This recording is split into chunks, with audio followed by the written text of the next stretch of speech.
particular, podemos entonces, a través de este tipo de diseño, estimar el efecto causal de un tratamiento sobre un desenlace.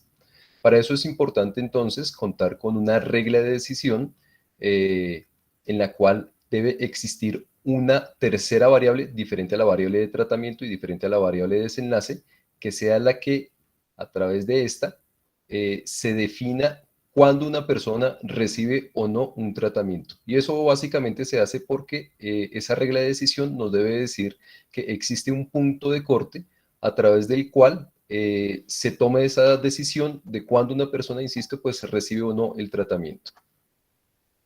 Entonces, el diseño básicamente nos permite recaudar evidencia causal y esto lo hace porque permite cuando insisto, cuando se tienen las condiciones necesarias, permite que se distribuyan de forma adecuada las variables tanto observables, pero muy particularmente las inobservables, que son las que nos podrían generar de alguna manera conflictos con los temas de las variables de confusión. Y esto lo hace de una manera similar a como lo hacen los procesos de aleatorización, en los ensayos clínicos, por ejemplo. Salvo pues que con la gran ventaja de que se puede utilizar en escenarios en donde los ensayos aleatorizados, por ejemplo, no se pueden aplicar por diferentes razones. Entonces, estas regresiones discontinuas pueden hacer uso de datos que se viven recolectando de manera rutinaria o incluso se puede hacer a través de datos que ya están disponibles para poder hacer estimaciones insesgadas, insisto, de el efecto que tiene en un momento determinado un tratamiento sobre un desenlace. Una de sus grandes ventajas es que se puede presentar ese efecto de manera visual, como lo podemos observar acá, ¿sí? Y eso, por supuesto, digamos que la presentación de este efecto pues, facilita mucho la comunicación con los tomadores de decisión. Dentro de los antecedentes históricos de los que nos habla un poco como el artículo, pues nos decía que este tipo de diseño pues se introdujo inicialmente en la psicología educativa, pero de ahí se ha venido extendiendo a otras áreas de conocimiento, particularmente la estadística, en donde se han hecho diferentes aportes para utilizar el diseño con otro tipo de regresiones diferentes a las regresiones lineales, dentro de las cuales, por ejemplo, está la regresión logística. Recientemente, digamos, se ha podido observar su uso en los análisis de sobrevida, pero muy particularmente el área de conocimiento pues que más la ha utilizado pues es la economía y particularmente ha hecho un uso como más intensivo a partir de los años 90. Y ellos, justamente, los economistas, han utilizado este diseño para resolver preguntas que de alguna manera son del interés para la salud pública y también para la epidemiología. Dentro de los ejemplos que allí nos citan, por ejemplo, está el hecho de estimar el efecto causal sobre la mortalidad en los recién nacidos del uso de un tratamiento intensificado en niños que nacen con un peso por debajo de los 1.500 gramos. O, por ejemplo, también la determinación de un punto de corte, que en este caso sería la edad legal para comprar bebidas alcohólicas sobre el consumo del alcohol. ¿Cuál es el efecto entonces de determinar ese punto de corte? Entonces, el objetivo básicamente del artículo pues, es introducir la teoría en relación a la regresión discontinua, proveer una guía para la implementación de unas buenas prácticas y básicamente hacer como una descripción de cómo se ha utilizado esta metodología de las regresiones discontinuas en el campo sanitario. Entonces, el artículo básicamente arranca mostrándonos cuáles son los fundamentos de este diseño de la regresión discontinua. Y lo que nos dice es que se tiene que tener entonces una regla de decisión que nos permita entonces conocer a través de la existencia de una variable, una tercera variable, que se conoce como la variable de asignación, que aquí se va a representar con la letra Z. Esta variable de asignación tiene que tener como característica que debe ser continua. Y a través de un punto de corte claramente definido, pues se debe determinar cuándo una persona recibe un tratamiento y cuándo no. ¿Sí? Y esta es la manera en cómo nosotros básicamente vamos a poder conocer cuál es el efecto causal de esa variable tratamiento. Dependiendo de si ese punto de corte es determinista, vamos a estar hablando de una regresión discontinua nítida, o si el punto, digamos, de corte solamente determina en gran medida el hecho de que una persona reciba o no tratamiento, pues estaríamos, pero digamos que es apenas uno de los criterios, estamos frente a una regresión discontinua que se conoce como regresión discontinua difusa o borrosa. Bueno, aquí básicamente nos daban algunos ejemplos de qué variables, por ejemplo, se pueden utilizar como variables asignadoras del tratamiento. Entonces tenemos los niveles de glucosa, los linfocitos TSD4, los niveles de tensión arterial.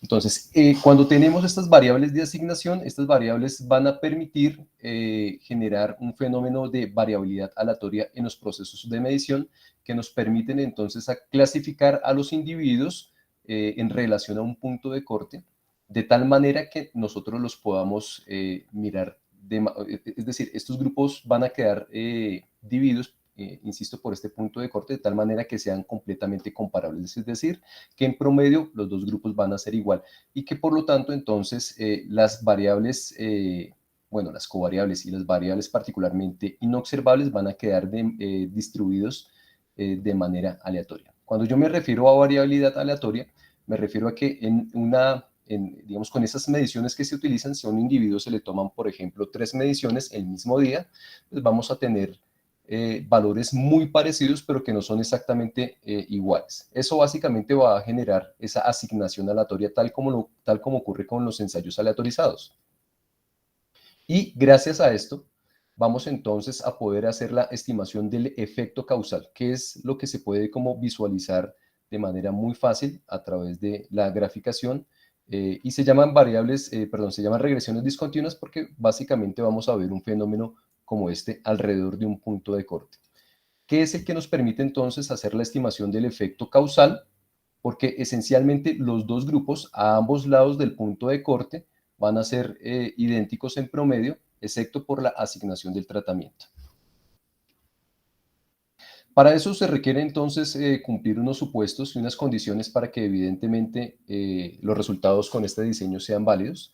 El primero de ellos es que tiene que existir una regla de decisión alrededor del punto de corte, ya se los había mencionado, entonces esa regla de decisión a través de la cual se decide qué personas reciben el tratamiento y qué personas no reciben el tratamiento, se debe hacer con la existencia de una variable que en este caso, insisto, se llama Z, que es la variable de asignación, y una definición de ese punto de corte. Entonces, ese punto de corte debe ser claramente conocido.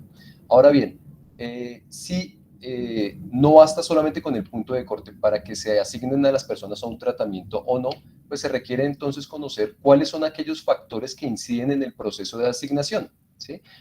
Cuando esto ocurre, se requiere entonces aplicar digamos, una alternativa de este tipo de diseño que se llama, como ya se los había comentado, la regresión discontinua difusa o borrosa, que básicamente ocurre cuando la asignación del tratamiento ocurre no de manera determinista, sino de manera probabilística. ¿A qué me refiero?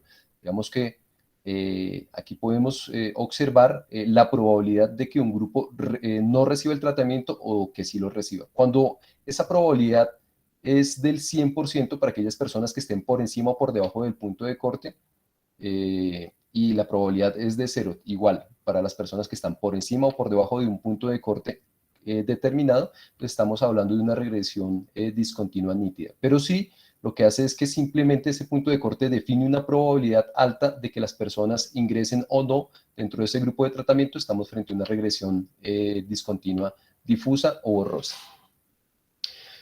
Básicamente con esta regresión discontinua difusa, pues podemos hacer una estimación del efecto de intención a tratar, tal como ocurre con los ensayos aleatorizados, que en este caso se conoce como el efecto causal promedio del cumplidor. El otro elemento o la otra condición que se tiene que cumplir es que la variable de asignación sea continua alrededor del punto de corte. Esto básicamente nos dice que no debe haber sobresaltos, es decir, cuando uno grafica esa variable de asignación, pues tiene que ser continua, particularmente antes de que se haga la asignación del tratamiento. Este autor, Han, ha demostrado pues que la continuidad en la variable de asignación cerca del punto de corte es suficiente para obtener un estimador insesgado.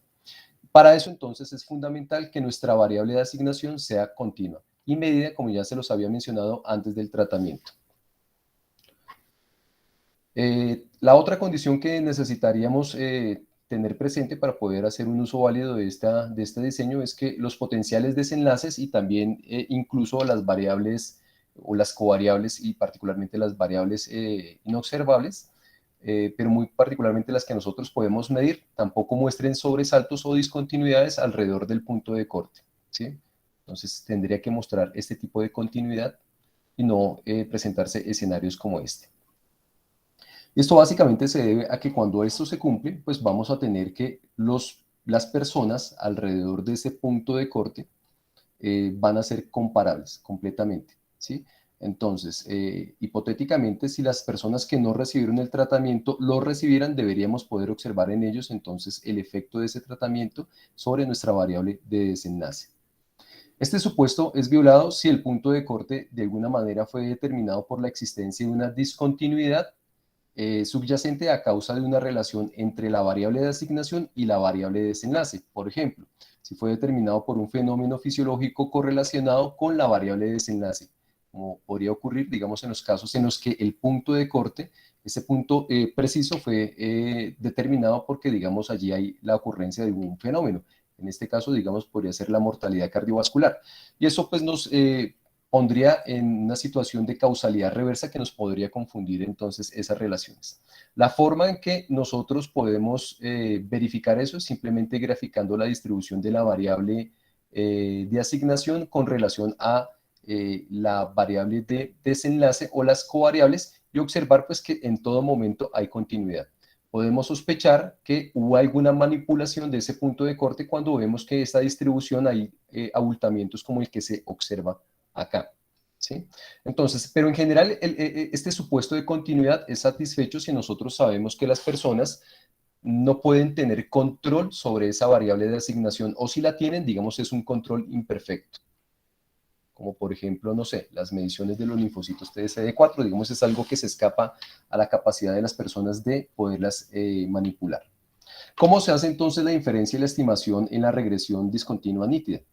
Pues esencialmente el problema de la inferencia causal ocurre pues cuando tenemos a un sujeto sobre el cual nosotros aplicamos un tratamiento y observamos cuál es el efecto de ese tratamiento. El problema ocurre porque nosotros no podemos en ese mismo sujeto mirar qué es lo que habría ocurrido si no le hacemos el tratamiento, ¿cierto? Entonces no podemos ver qué es lo que pasa con esa variable de desenlace al mismo tiempo.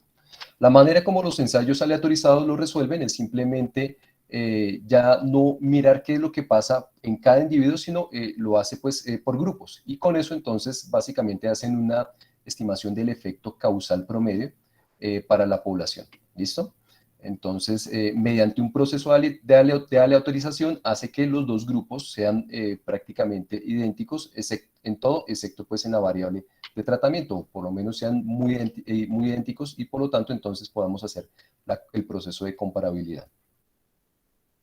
Con la regresión discontinua, entonces nosotros podemos observar qué es lo que pasa, digamos, tenemos los dos escenarios, similar a como ocurre, digamos, con los ensayos aleatorizados, en el cual tenemos a un grupo de personas que no reciben el tratamiento y podemos ver qué es lo que pasa en relación con esa variable de desenlace a un lado del punto de corte. Y del otro lado del punto de corte, es decir, de esta variable de asignación, vamos a también a tener el escenario en el que vemos qué es lo que pasa con el desenlace cuando una persona recibe el tratamiento, ¿sí? Recordemos, una regresión nítida es cuando esa variable de asignación es determinista, es decir, las personas, dado que están a un lado o al otro del punto de corte, tiene una probabilidad del 100% de recibir el tratamiento o una probabilidad del 0% de recibir ese tratamiento. Bueno, matemáticamente, ¿cómo se puede calcular entonces ese efecto causal promedio? Pues básicamente el valor esperado de la variable de desenlace cuando se recibe el tratamiento al límite, cuando nos vamos acercando, digamos, a este punto de corte, pues debemos restar entonces el valor esperado de lo que sucede con la variable de desenlace entre aquellas personas que no reciben el tratamiento, en la medida en que nos vayamos acercando pues a ese límite del punto de corte, ¿sí? Entonces, alrededor del punto de corte nosotros podemos hacer la estimación del efecto causal. Esta ecuación, pues básicamente se puede reducir a esta otra, que básicamente es el valor esperado de la variable de desenlace cuando se recibe el tratamiento menos el valor esperado de la variable de desenlace cuando no se recibe el tratamiento, dado pues que tenemos una proximidad al punto de corte. Por supuesto, la dirección y la magnitud de la diferencia en cuanto a los valores de esa variable de desenlace son los que permite, digamos, estimar el efecto causal promedio de las regresiones discontinuas nítidas. Cuando el tratamiento no tiene ningún tipo de efecto causal, pues lo que vamos o lo que tendríamos que observar es que no hay esa ruptura, digamos, en la distribución de esta variable. Y esto básicamente se logra ya que la variable de asignación, pues se introduce una asignación aleatoria justo por encima y por debajo, bueno, por encima y por debajo de ese punto de corte. La manera ya operativa de poder entonces obtener ese cálculo es simplemente con una regresión, pues en este caso sería una regresión lineal, en el que la variable t pues sería la que determina qué personas reciben o no el tratamiento, y básicamente ese efecto causal promedio lo obtenemos con el coeficiente beta sub 1, ¿cierto? Que es el que tenemos acá, que nos indicaría entonces cuál es el valor y la magnitud, bueno, el valor o la magnitud de esa disrupción. También vale la pena mencionar pues que en este caso beta sub 2 nos estaría indicando cuál es la pendiente de aquellas personas entonces que no recibieron el tratamiento. En el caso en que estemos frente a una regresión discontinua, difusa o borrosa, vamos a tener entonces que se calcula o se estima un efecto similar a lo que se hace con los ensayos cuando las personas no cumplen el protocolo. Ustedes saben que cuando estamos en un escenario de un ensayo clínico aleatorizado, los pacientes no siempre se ajustan al protocolo tal como se ha diseñado, y eso básicamente hace pues que se tenga que calcular el efecto de la intención a tratar. Eso digamos que también se puede hacer eh, con las regresiones discontinuas, pero en este caso serían las regresiones discontinuas difusas. Y esencialmente lo que se hace es como estimar ese efecto causal sobre la submuestra de pacientes cumplidores. Esa probabilidad de que las personas hayan recibido o no el tratamiento, de acuerdo pues a ese punto de corte que se haya asignado, pues se puede terminar escalando de tal manera que podamos hacer un cálculo similar al que hicimos con la regresión discontinua nítida. Salvo pues que esta parte del numerador es idéntica, digamos, a esa ecuación que ya les había mostrado anteriormente, salvo pues que aquí tenemos dentro del denominador la probabilidad de los sujetos de haber recibido o no el tratamiento. La medida en que este denominador sea cercano a 1, vamos a estar frente a un escenario similar al que ocurre con la regresión discontinua nítida. Pero pues igual, si no es 1, vamos entonces a poder, digamos, hacer la estimación del efecto causal en ese escenario en el que, insisto, pues la asignación del tratamiento pues no se ajustó de forma determinista a través de esa variable de asignación. La forma como en general nosotros podemos hacer el cálculo del efecto causal es a través de la misma regresión que utilizamos con la regresión nítida, salvo pues que aquí en este caso la asignación del tratamiento pues sería una relación entre la variable de asignación y ese punto de corte que nos va a servir como una variable instrumental para poder conocer cuál fue el estatus de asignación del tratamiento en un individuo en particular.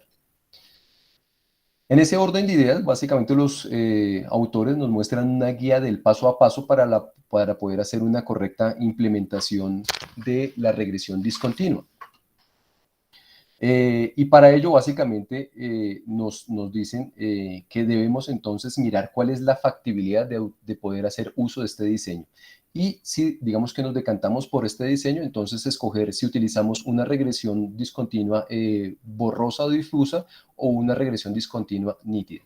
Para eso entonces es importante cumplir estos tres elementos, es decir, que haya una variable de asignación a través de la cual se decida cuándo una persona recibe un tratamiento, que haya una regla de asignación, es decir, un punto de corte claramente establecido, y que el desenlace de interés sea medido de manera universal, tanto antes como después del tratamiento. Lo otro que ellos nos sugieren es que tenemos que hacer, una revisión del balance de las covariables y también mirar si hubo una posible manipulación del estatus del tratamiento a través de esa variable de asignación. En general, lo que tendríamos que observar es que haya continuidad en esa variable. Cuando nosotros graficamos la variable de asignación, debería haber continuidad y no ver disrupciones de este tipo. Y tampoco ver efectos de manipulación como el que se puede observar acá. ¿Sí? Bueno, porque pues de lo contrario nos podría estar indicando que hubo una manipulación en esa variable de asignación y que por lo tanto entonces la asignación del tratamiento no fue tan aleatorizada. Lo otro que ellos nos sugieren es que hagamos la verificación visual del efecto del tratamiento, ya sea con una regresión difusa o con una regresión nítida. ¿Sí?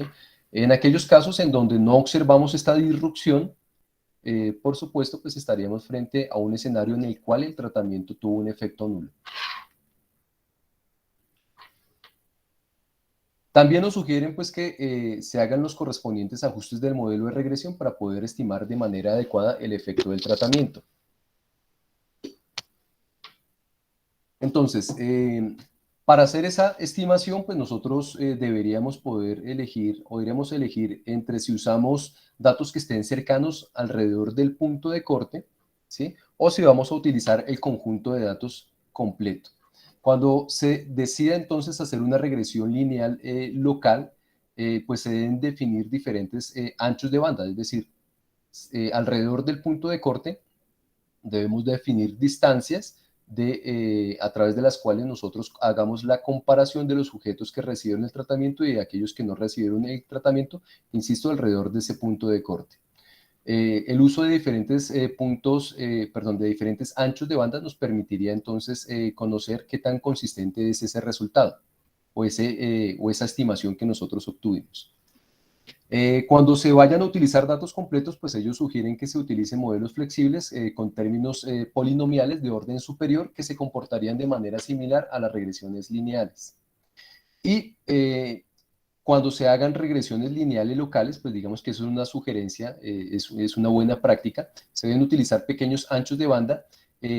Esto básicamente, el uso de pequeños anchos de banda para hacer la comparación del efecto, pues permitiría en esencia superar problemas en la forma funcional de la variable, particularmente la variable de desenlace, y con eso entonces también podríamos estar verificando la robustez del modelo global que nosotros hayamos obtenido. Es importante mencionar pues, que estas estimaciones que se obtienen son mucho más válidas alrededor del punto de corte. ¿Por qué? Porque los sujetos alrededor del punto de corte van a ser muy parecidos en todo, excepto en la asignación del tratamiento. En la medida en que nosotros nos alejemos de ese punto de corte, pues digamos que va a ser un poco más difícil sustentar que efectivamente los individuos, digamos, en cada extremo realmente puedan ser comparables. En el documento, pues nos muestran los resultados de una revisión sistemática que ellos aplicaron, en donde hicieron la búsqueda de si hay un término mesh utilizado o que corresponde al uso de regresiones discontinuas y no lo encontraron. Por esa razón utilizaron esta ecuación de búsqueda y con esta ecuación de búsqueda que la aplicaron en PubMed, básicamente lograron recuperar 193 archivos únicos que no se repetían, valga la redundancia, entre mayo de 1981 hasta diciembre del 2014. Ellos tamizaron esos documentos y excluyeron a 134 documentos, básicamente porque se trataban de revisiones sistemáticas o documentos en donde no se podía apreciar una aplicación empírica del diseño de regresión discontinua. En esencia, también, bueno, se quedaron con 32 artículos y después de haber evaluado esos criterios que ellos propusieron, pues básicamente identificaron que tan solo 5 artículos cumplían con unas buenas prácticas en la ejecución y publicación del uso de esta técnica. Pues en esta tabla podemos observar cuáles son como los principales hallazgos con esa revisión. En esencia, pues lograron encontrar que eh, el 81% de los documentos, digamos que cumplieron con esos criterios que ellos definieron, es decir, que fueran publicaciones en las que se hayan utilizado regresiones discontinuas y en el que se haya medido un efecto de un tratamiento sobre un desenlace en salud. de esos documentos, de esa muestra de documentos, o más bien de ese total de documentos, pues solamente, digamos, el 81% pues, discutió acerca de la validez del uso de esta técnica dentro del contexto de ese estudio. El 100% pues sí habló o hizo una discusión acerca de la regla de asignación. El 69% habló acerca del balance o midió, digamos, cómo era el balance de esas covariables entre los grupos de los tratados y no tratados. Solamente el 19% pues hizo un histograma alrededor de la variable de asignación que no mostrara, digamos, manipulación alrededor del punto de corte. El 81% de los documentos pues utilizaron diferentes técnicas para poder verificar la robustez de esas regresiones. La mayor parte de estos documentos han sido publicados en revistas de economía o de economía de la salud, en donde particularmente, digamos, se ha mirado cuál ha sido el efecto de la educación sobre diferentes desenlaces, como es el índice de masa corporal, la mortalidad, la fertilidad, las conductas sexuales de alto riesgo. O también, por ejemplo, se ha mirado el efecto del alcohol sobre la mortalidad. En el área ya, digamos, o en las revistas propiamente de la salud, se han encontrado 5 publicaciones en revistas de psicología o psiquiatría y 14 pues, que han sido publicadas en revistas o de epidemiología, de salud pública o de medicina.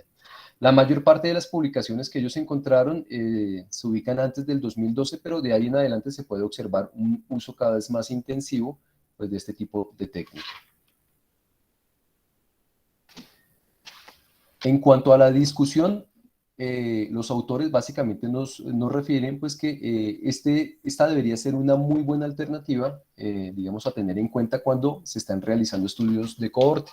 ¿Por qué? Porque es muy frecuente que durante los estudios de cohorte, digamos que se cumplan esos 3 elementos que se requieren para poder aplicar este tipo de diseño. Es decir, existe la posibilidad, existen variables de elegibilidad que se caracterizan por ser continuas y en donde está claramente establecida una regla de decisión alrededor de un punto de corte que es el que determina qué personas reciben el tratamiento y qué personas no reciben el tratamiento. Y adicionalmente hay una evaluación universal del desenlace tanto antes como después de la asignación del tratamiento.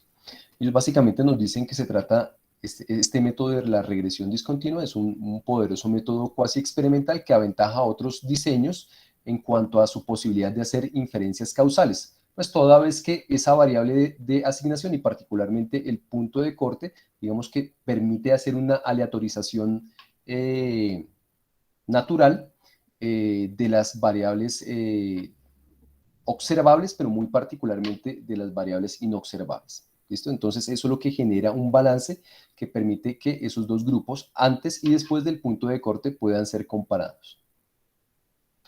En relación, digamos, a los ensayos clínicos aleatorizados, es un método pues, que es menos costoso, ya que los datos, como ya lo había mencionado, habitualmente los datos que se requieren para poderlo aplicar se recogen de manera habitual a través de los estudios de cohorte. Se consideran que son una buena alternativa para estimar ese efecto causal precisamente cuando por alguna razón los procesos de aleatorización no son factibles, ya sea por razones éticas, políticas o técnicas. Y otra ventaja que ellos mencionan en relación a la regresión discontinua es que esa estimación es mucho más cercana a la realidad, pues toda vez que se hace en condiciones naturales, a diferencia de lo que ocurre con los ensayos aleatorizados, en donde, digamos, las condiciones son muchas veces hasta extremadamente controladas.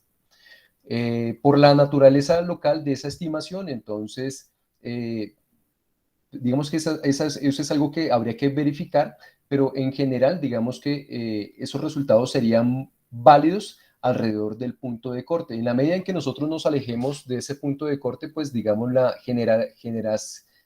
poder, digamos, hacer una extrapolación de esos resultados es un poco más difícil.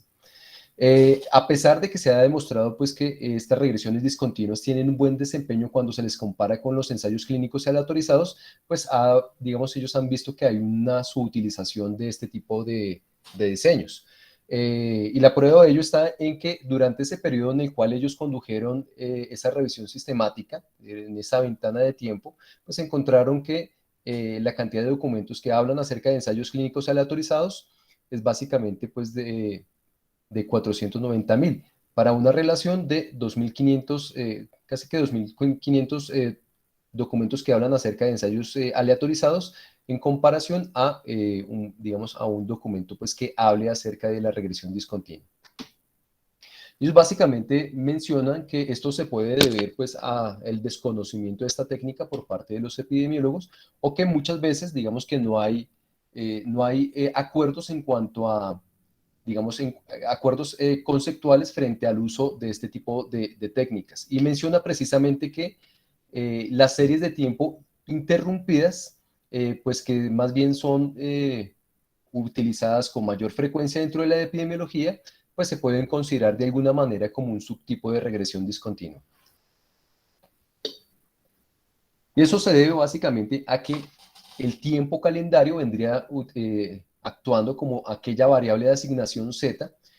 La fecha en la que se implementa una nueva política vendría siendo, o se podría considerar como ese punto de corte, en el que se puede comparar a un grupo de personas antes y después de la implementación de una determinada política. Y esencialmente lo que se hace con las series de tiempo interrumpidas es hacer una evaluación casi que inmediatamente, bueno, una evaluación de los resultados a corto plazo después de que se hace entonces la implementación de la política, pues que vendría siendo como el desenlace de interés. Y en ese orden de ideas, insisto, pues las series de tiempo interrumpidas vendrían a comportarse de manera similar a como digamos, ocurre con las regresiones discontinuas. Entonces, en ese orden de ideas, pues se podría considerar casi que como un subtipo de regresión discontinua.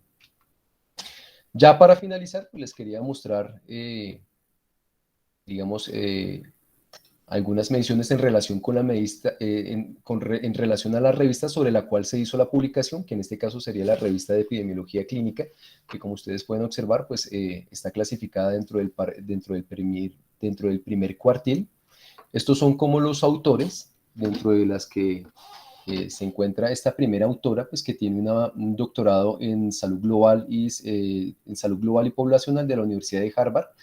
Ella básicamente es una investigadora, es una académica e investigadora, pues que se ha, digamos, dedicado a estudiar, pues, el uso de los diseños experimentales y cuasi experimentales para poder hacer la evaluación del impacto de políticas, ¿cierto? Aquí tenemos como algunas métricas de sus publicaciones. Este es el otro autor, pues, que tiene estudios en ciencias sociales, economía y gestión de la salud de la Universidad de Harvard y, pues, es profesor asistente de epidemiología en la Escuela de Salud Pública de la Universidad de Boston. Este es el otro autor, pues que es médico y tiene un doctorado y básicamente pues es el director del Instituto de Salud Pública de esta Universidad de Heidelberg. Pues aquí tenemos como algunas métricas de sus publicaciones. Bueno, yo creo que eso es todo, pues quedo entonces atento a sus comentarios y inquietudes. Gracias, Luis, por la presentación, por estar dentro del tiempo. Muy interesante este tema. No, quería como hacer una pregunta inicialmente, algo que no me quedó claro. Cuando dices que pueden ser utilizadas en estudios de cohorte, no me queda como claro cuando hablas de la asignación del tratamiento allí. ¿No será más bien como la clasificación por cohortes expuestas y no expuestas, lo que se... Bueno, sí, realmente en ese orden de ideas, ellos mencionaban que en los estudios de cohorte, pues digamos, tenemos esa situación en donde unas personas más bien no se les asigna, sino que reciben un tratamiento dependiendo de, de la medición de esa variable de asignación y dependiendo de ese punto de corte. Pues obviamente no se les asignaría porque no sería como tal pues un estudio de corte si así fuera, ¿no? Pero digamos que sí se puede determinar qué personas reciben el tratamiento y qué personas no reciben el tratamiento dependiendo de sus valores en ese punto de corte. Ok. Las figuras, los gráficos que muestra el artículo asumen como que la variable de resultado de desenlace es una variable continua también. Sí, pues digamos que eso básicamente es lo que nos estaría como sugiriendo, bueno, estas Este creo que, bueno, sí son estas. Pero pues digamos que ya como les había comentado, se ha venido ampliando el uso de este tipo de técnica en escenarios en donde la variable de desenlace pues no necesariamente es continua. Eh, por ejemplo, se han utilizado se han utilizado haciendo uso de las regresiones logísticas, en donde pues el desenlace sería una variable binaria. Ujú.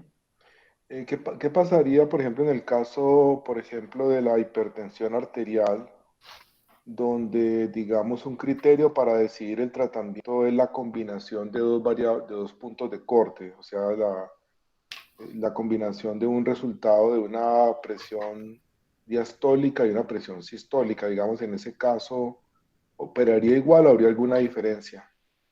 Yo creería, profe, que es posible, digamos, igual ejecutar la regresión. Supongo yo, pues, que habría que entonces hacer dos tipos de análisis, uno para la regresión diastólica y otro para la regresión sistólica, pero en general pensaría yo que es posible, siempre y cuando, digamos, esos dos elementos o esas dos medidas sean como las únicas que se utilicen para la asignación o no de ese tratamiento. ¿Sí? Claro.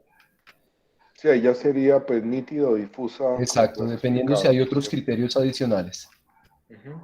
Muy Si bien, bueno. existen otros factores pues, que incidan entonces sobre la asignación del tratamiento, entonces ya se utilizaría en ese caso pues, una regresión difusa. Aunque realmente los autores como tal, pues no, digamos, no hacen mención frente al uso de dos puntos de corte como podría ocurrir con la tensión arterial. Ok, muchas gracias. Profesor Elkin, adelante. Gracias, Carlos. Felicitaciones, Luis Ernesto. Una presentación de un tema bastante provocativo, interesante y muy bien presentado. Muchas gracias por la presentación. Tres comentarios, tres aspectos que quiero comentar muy brevemente. Uno, primero, el mencionar las palabras efecto causal, relación causal. En epidemiología nos hemos vuelto muy cautos con eso porque no bastaría una relación para yo afirmar como que dice una relación de causalidad. Pues esto nos lo enseñó hace más de 100 años Sir Bradford Hill cuando estableció casi ahora una docena de criterios complementarios que uno debería asegurar o evidenciar o confirmar antes de poder arriesgarse a decir que hay entre una acción y un efecto esa relación causal. Ni siquiera un ensayo clínico aleatorizado nos permite eso, porque incluso el resultado de un ensayo clínico aleatorizado, así sea en alguna dirección, no permite asegurar que todos los otros que se hagan en el resto del mundo van a estar en la misma dirección o van a ser, dijéramos, concordantes con este. Por eso tenemos que recurrir a las revisiones sistemáticas y los metaanálisis, porque un solo estudio no permite ser concluyente. Segundo punto, lo que llamamos el punto de corte.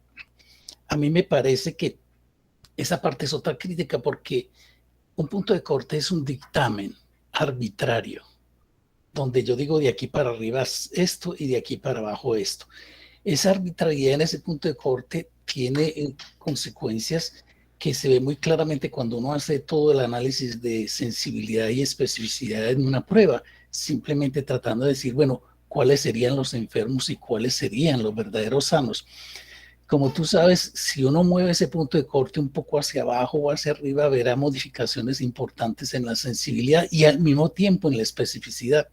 Entonces, determinar el punto de corte, dada esa sensibilidad y esa especificidad que se están moviendo simultáneamente conforme uno se mueve hacia arriba o hacia abajo en el punto de corte, hacen que sea pues un factor muy trascendental a la hora de establecer los verdaderos sanos y los verdaderos enfermos y por supuesto la complicación de los falsos positivos y los falsos negativos. Por otra parte, y para finalizar, el tercer punto es el de la presunción de que una vez que yo establezco el punto de corte, pudiera estar haciendo como una partición aleatorizada y natural de que los que están para arriba y de los que están para abajo de ese punto de corte son similares o incluso idénticos como tú utilizas, que también sería muy arriesgado decirlo. porque esto se me parece casi como si yo hiciera arbitrariamente también una definición de un estudio de casos y controles, donde digo, de aquí para adelante están los casos, o sea, los enfermos, y de aquí para abajo estarían los controles. Ya sabes que, por ejemplo, tantas variables que pueden estar asociadas con la enfermedad, con la presencia de la enfermedad, podrían realmente marcar grandísimas diferencias entre los casos y los controles. Por tal razón, pues la epidemiología nos aboca a tener que, cuando se hacen estudios de casos, estudiar muy cuidadosamente cuáles podrían ser los controles, los testigos o los referentes de esos casos, que van a tener un montón de particularidades individuales y que obligará quizá a procesos muy rigurosos de encontrarles el par, de hacer equiparamiento o de encontrar unos controles que sean realmente similares en todas las variables, excepto en la que nos importa en este caso para el tratamiento. Dicho en otras palabras, esos tres aspectos de la causalidad, la variabilidad del punto de corte y el cuestionamiento de la aleatorización natural y comparabilidad de los grupos por encima y por debajo del punto de corte, pues yo diría que todavía aguantan un poquito de revisión, de reflexión, de cautela, de precaución y que pudieran en un momento, pues dijéramos, enturbiar la nitidez de este análisis. Muchas gracias. Bueno, profe, al respecto, ¿qué es lo que podemos decir? Ellos básicamente mencionan que es importante tener una regla de decisión. Pues no nos dice pues que necesariamente esa regla de decisión, digamos que tenga que ser, digamos, precisa en el sentido de que sea un punto de corte adecuado, ¿sí? De hecho, incluso una de las ventajas de utilizar, bueno, que ellos hablan acerca de utilizar este tipo de diseño es precisamente la de poder optimizar o identificar el punto de corte óptimo, ¿sí? Ahora bien, ¿cómo funciona ese tema de la aleatorización natural al cual me estaba refiriendo? Pues esencialmente si nosotros tenemos a una persona, insisto, a la cual se le toma una medición, llámese por ejemplo niveles de glucosa, y esas mediciones se hacen de manera repetida, puede ser el mismo día, pues vamos a tener una situación en la cual es muy difícil que esas tres mediciones coincidan exactamente en sus valores. Vamos a tener algunas ligeras variaciones, y digamos que ese aspecto es precisamente lo que permitiría, digamos, pensar que un individuo que está, digamos, a un lado del punto de corte, digamos, en este caso al lado derecho, en una primera medición, en una segunda medición, bien podría quedar al otro lado del punto de corte, es decir, al lado en el punto izquierdo. Y eso es básicamente la aleatorización que introduciría ese punto de corte cuando se utilizan variables continuas en donde esas mediciones introducen el fenómeno de variabilidad aleatoria. Digamos que ese es el aspecto como fundamental sobre el cual, digamos, reposa este tipo de diseños metodológicos, ¿sí? Y que por lo tanto, entonces, el hecho de que una persona, dependiendo de esa variabilidad aleatoria relacionada con esa medición de esa variable, pueda quedar en un lado o en otro, ¿cierto? Es lo que, digamos, permitiría la comparabilidad de todos los factores, pero muy particularmente de aquellas variables inobservables. Digamos que ese es el fundamento. Digamos que si nosotros logramos creer que efectivamente eso puede llegar a ocurrir, entonces lo que nos mencionan los autores es que podemos hacer la estimación de un efecto causal o tener más bien una aproximación en la estimación del efecto causal, toda vez que los grupos en promedio serían similares en todo, exceptuando pues en el tratamiento, ¿cierto? Digamos que su lógica opera de una manera similar a la que ocurre con los ensayos cuando se utiliza el proceso de aleatorización. Por supuesto, digamos que habría que mirar los otros criterios que se han definido para poder establecer causalidad. Pero para eso, precisamente, digamos que la causalidad, en efecto, pues no se puede, es prácticamente imposible determinar porque nosotros no podemos evaluar a un sujeto que recibió un tratamiento y sobre el cual después hacemos una medición de un efecto, no lo podemos medir de manera simultánea. Tendríamos pues que tener una máquina del tiempo que nos permita entonces regresar en el tiempo quitarle el tratamiento a esa persona, regresarnos al presente y volver a hacer esa medición para poder establecer si efectivamente ese tratamiento tuvo un efecto causal, ¿cierto? Como eso no se puede hacer, pues en esencia, pues podemos hacer entonces, o digamos la forma como se ha podido como tener una aproximación a resolver ese problema, pues no es trabajar, digamos, con la comparabilidad del sujeto consigo mismo, sino a través de la conformación de grupos que mediante un proceso de asignación aleatoria pues nos permita hacer esa comparabilidad. Por supuesto, pues habría que verificar si el efecto, digamos, esa aproximación del efecto causal efectivamente ocurre de manera similar en poblaciones que tengan características diferentes. Ok, gracias, profe Elkin y Luis. Tenemos 3 manos levantadas en el orden. Están Astrid Herrera. Primero, adelante, Astrid.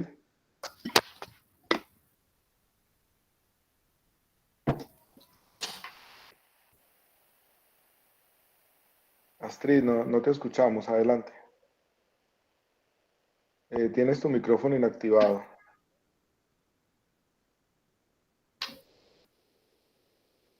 Bueno, mientras tanto, Astrid revisa. Voy a darle el turno a la profesora Eliana Martínez. Luego vuelvo contigo. Eliana, adelante. Sí, muchas gracias. Muy buena tu presentación, Luis Ernesto. Me permitiría solo un momento para todos los participantes compartir una pequeña pantalla, porque creo que vale la pena, dada la forma como nos invitas a avanzar en esta temática. Este es un reciente estudio publicado en el 2021 que habla precisamente, perdón que los mareé, una revisión sistemática acerca de esta metodología y sus aplicaciones en salud. Y en ese sentido, este artículo lo que recoge, aquí me detengo, solamente para hacer este aporte, los diferentes tipos, digamos, de variables, las medidas utilizadas y a dónde apunta. Y de pronto, para quienes quieran, lo voy a dejar en el chat porque puede ilustrar algunos de los elementos que puedan ser ampliados en algunos intereses investigativos nuestros, ¿cierto? Y mire, profe Carlos, usted hacía mención a algunos asuntos, pues, al inicio con el ejemplo que planteaba, pero particularmente, pues, interesaría seguir visualizando aplicaciones en, por ejemplo, evaluaciones de impacto ambiental, o inclusive pues a mí me quedaría una inquietud, tal vez habría que leer más, ensayos comunitarios. Era eso lo que quería compartir y bien, agradeciendo porque parece que en la reflexión que hace Luis Ernesto pues nos reta a poder incorporar este tipo de técnicas y usarlas más en nuestro campo de investigación y desarrollo. Muchas gracias, profe. Gracias, Luis Ernesto. Gracias, Eliana. Gracias. Acuérdate, comparte el enlace por el Sí, chat, por ya favor. mismo, ya mismo. Gracias. Bueno, Astrid, ¿ya tienes micrófono? ¿Puedes hablar? Buenos días. Eso, adelante. Buenos días a todos y gracias a Luis Ernesto por el formato y la síntesis del tema, que es un poco robusto de manejar. Cuando el punto de qué pasaría si el punto de corte es arbitrario, ¿qué consecuencias traerían esto en las estimaciones de la regresión discontinua? Esto lo pregunto porque los puntos de corte en las asociaciones para fijar si hay una normalidad en una enfermedad, en un evento, pues son cambiados cada año, ¿sí? Por ejemplo, para fijar los puntos de normalidad en hipertensión arterial, bueno, muchas otras cosas más que ustedes conocen.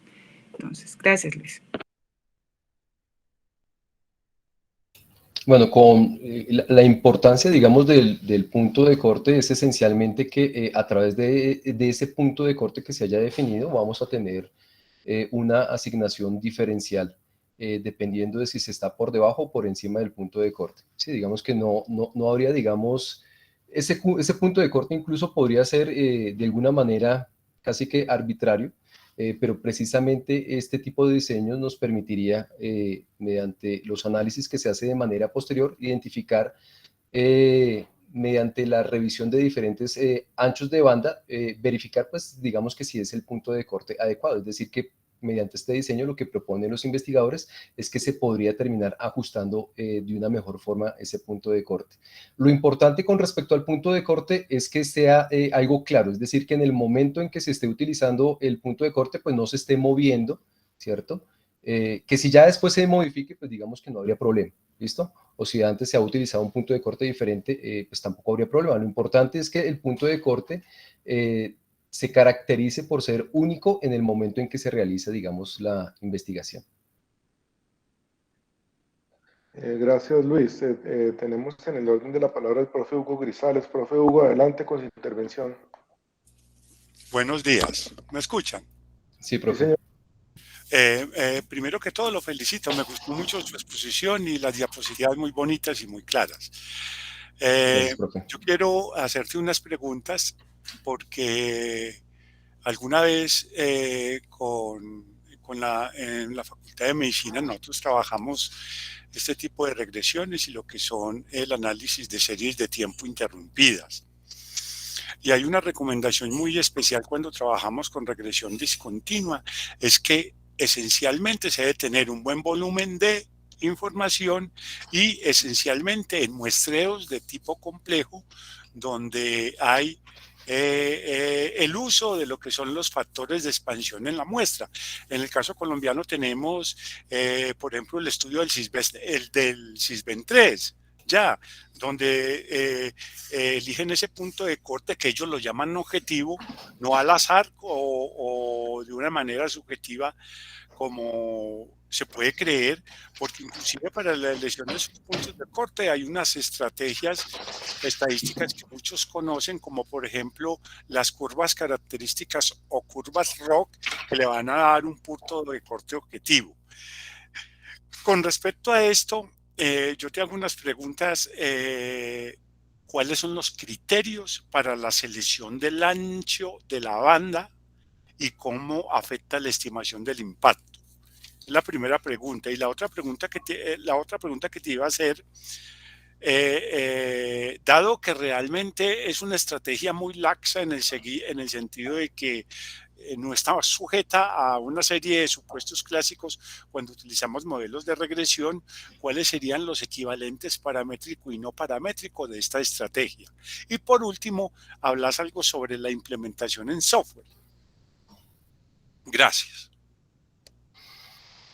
Bueno, profe, usted menciona un aspecto bastante importante que tiene que ver con el tamaño de la muestra, pues evidentemente, dado que la estimación, digamos, es más sólida en la medida en que sea local, es decir, que esté cercana al punto de corte, pues se va a requerir entonces de un tamaño de muestra mucho más grande, porque si tenemos un número reducido de individuos, pues probablemente la cantidad de sujetos que está alrededor de ese punto de corte, pues nos va a introducir mucha imprecisión en esa estimación. Eso vendría siendo como un punto pues, que olvidé completamente mencionar. En cuanto a la forma como se define el ancho de banda, pues bueno, ahí me corcha un poco, profe, porque la verdad no alcancé como a revisar cómo es que se define ese ancho de banda. Pero en todo caso, la idea es que entre más pequeño sea ese ancho de banda, pues digamos que la estimación va a ser mucho mejor. ¿Sí? Digamos, es lo que básicamente nos cuentan como los autores. Pero hay diferentes técnicas, ahora que recuerdo, lo que pasa es que o sea, sí hay unas técnicas para definir ese ancho de banda, pero en este momento, profe, me corcha porque no las tengo presente en este momento. Y lo otro que usted me preguntaba, profe, era cómo aplicaría esto para regresiones paramétricas y no paramétricas, profe. ¿Cuál es el equivalente paramétrico y no paramétrico ya de la regresión discontinua? No sé, profe, bueno, ahí sí creo que me corcha, ¿no? Como les había comentado, los autores, pues digamos, han logrado identificar que se han utilizado en esta técnica, pues se ha utilizado, digamos, mediante el uso de regresiones logísticas e incluso, pues también se han aplicado en análisis de sobrevida, pero pues la verdad ahí debo decir, profe, pues que me corcha un poco con esa pregunta. Y la del software, que esa vez fuera del R, Ok. es en el Stata y en el...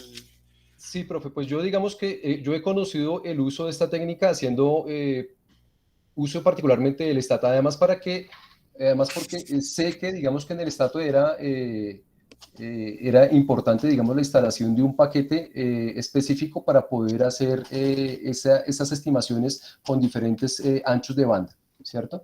En el R, yo supongo que ya debe existir, profe, pero Sí, sí, tampoco existe. existe. Existe Ok. el código para eso, sí. Sí, sí, digamos que yo lo conocí fue haciendo uso de Stata y pues para poder, digamos, hacer las estimaciones se necesitaba instalar un paquete adicional pues que no venía por defecto con el Stata. Muchas gracias, Luis Ernesto. No, profe, usted, muchas gracias. Muy interesante y provocador ese tema. Creo que nos podríamos quedar más. Estamos llegando ya al cierre de la sesión. Estaba Juan Carlos Quintero en cola. No sé si Astrid sigue con la mano arriba o quiere intervenir de nuevo. Adelante, Juan Carlos. Yo sí tenía unas preguntas, pero el profesor Hugo prácticamente la realizó. Era con respecto a la parte pragmática de la aplicación del modelo y los diferentes software. Pues, de antemano, pues felicitarlo, también me gustó mucho la presentación.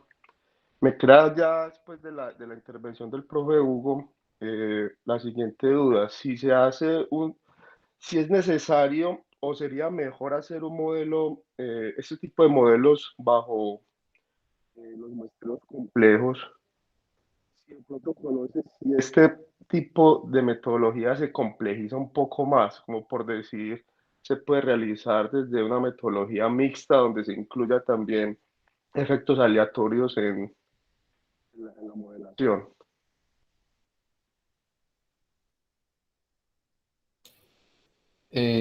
La verdad, no sabría responderte. Sí, lo que pasa es que, bueno, para ser muy honestos con ustedes, digamos que no alcancé o sea, no logré como profundizar mucho más acerca del tema, sino simplemente, digamos, hice como la revisión que correspondía, digamos, pues al artículo. Sí tenía la intención de profundizar más acerca del tema porque, por ejemplo, sé que hay técnicas que se permiten, que son con las que se definen, por ejemplo, esos anchos de banda, pero digamos que no las alcancé a revisar, porque pues, estas 2 semanas han sido como muy intensas digamos, para mí. Entonces no tuve tiempo. Tengo que serles muy sinceros en ese sentido. Entendible, Luis Ernesto, está muy bien. Y acá la profesora Eliana nos comparte un documento en el que podemos seguir profundizando y por qué no volver a traer este tema al club. Adelante, profe Elkin. Bueno, eso un comentario para Luis Ernesto, que esa argumentación de que la aleatorización natural se da porque cuando hacemos una prueba de laboratorio puede ser que si hiciéramos 3 en un mismo día nos dé 3 resultados diferentes. Pues en laboratorio clínico existe un rigor muy alto con las pruebas y con frecuencia trabajamos, por ejemplo, en lo que llamamos la calidad de la información del dato y especialmente en la precisión.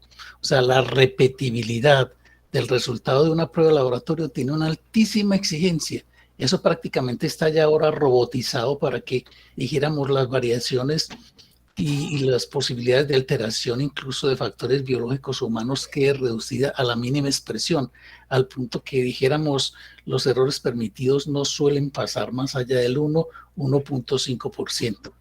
De hecho, cuando una prueba al repetirse da un valor que altera incluso el diagnóstico, eso realmente invalida, dijéramos, la prueba fuertemente, porque las pruebas se les admite una mínima variación de repetibilidad, pero nunca que llegue a pasar del campo de los enfermos a los sanos. Si así fuera una prueba, no tendría, dijéramos, respaldo en la validación y tendría que sacarse de operación. O sea, el rigor que se monta en las pruebas del laboratorio clínico, Luis Ernesto, es tal que la repetibilidad tiene que prácticamente caer muy cerquita, extremadamente cerca de la primera determinación y nunca cambiar el resultado del diagnóstico, o sea, no pasarse de un campo al otro, porque eso invalidaría la prueba.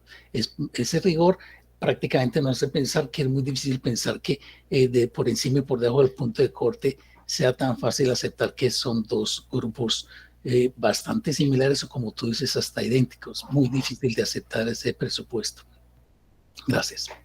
Bueno, profe, pues efectivamente, digamos que lo que nos invitan los autores es hacer una reflexión de hasta qué punto, digamos, pudiese ser válido usar esta técnica. Evidentemente, ellos nos mencionan que entre más, digamos, que la técnica va a operar muchísimo mejor en aquellas situaciones en donde las mediciones introducen variabilidad aleatoria. Por supuesto, cuando a una persona se le toman más de una medición de manera simultánea, pues uno espera que los valores entre sí no difieran mucho, es decir, que sean muy parecidos, pero en ese orden de ideas es muy difícil, por muy refinada que sea la técnica, que cuando se trata de variables continuas, los datos den exactamente el mismo valor, ¿sí? O sea, van a poder tener diferencias a través de decimales, pero que coincidan exactamente, digamos, las mediciones, pues bueno, a mí particularmente me cuesta mucho, digamos, creer que eso pueda ser así, ¿sí? A menos de que no se esté midiendo con la suficiente como precisión. Sí, supongo yo que eso es como una cuestión de perspectiva, ¿no? Pero insisto, la idea, por supuesto, o la validez más bien de esta técnica radica en el hecho de que haya la introducción de algo de variabilidad aleatoria en la forma como se mide esa variable de asignación. Y, por supuesto, la técnica va a ser mucho más válida en la medida en que nosotros estemos cerca del punto de corte, que es en donde entonces, insisto, pudiesen haber unos saltos de un lado hacia otro.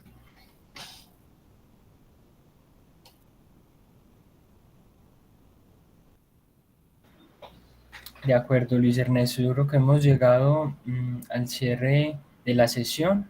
Agradecer nuevamente a Luis Ernesto por la presentación, por el detalle, y pues bueno, queda a un tema por consultar y por analizar. Les invitamos a que participen el próximo miércoles el próximo CREPI. Viviana Lenis, compañera del doctorado, nos presentará y les enviaremos la información al correo. Feliz día para todos, que estén muy bien. Muchas gracias a todos.